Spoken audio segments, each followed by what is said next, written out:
These are some Dinar Guru updates, starting off with Claire.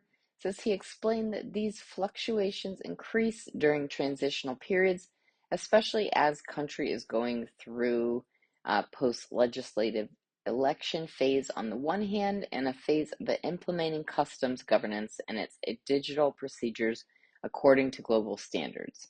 He added that what happened was no more than a slight fluctuation that had no significant impact on the stability of the general price level, as the country is witnessing price stability, which reflects the success of monetary policy in achieving its operational and intermediate goals by stabilizing prices and reducing the annual inflation growth rate to the normal rate fraction of prices. All right, Frank 26 says Maliki lost the elections and yet voting himself in. How insane is that proposal? Frank says Trump will take care of it. Mark my words. When I'm proven correct, would you guys promise to buy me cookies? All right, Militiaman says nobody in official position has promised an overnight jackpot. Nobody has, and that's a good thing. They shouldn't do that, and they won't. But everything on their official checklist is either done or shortly away from being done. We just stepped out of the past and into the present. All right, Samson article quote Trump, the Sudanese nominated me for the Nobel Peace Prize, and Iraq is different after the strike on Iran.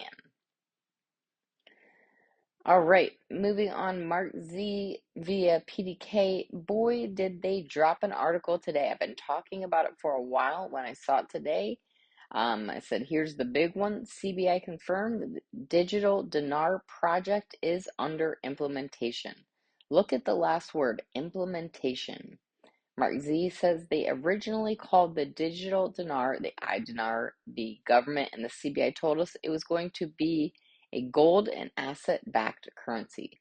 The physical dinar is backed by the digital dinar, and the digital dinar is backed by assets.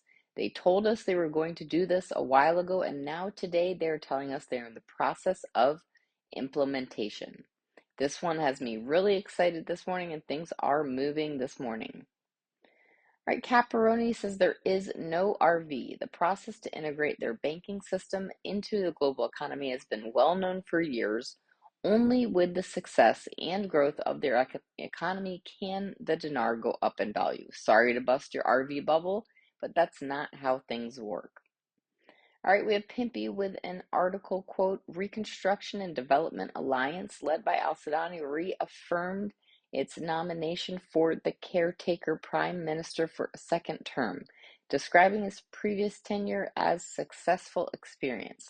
Yes, it was, and that's why I'm excited to see if he can get a second term.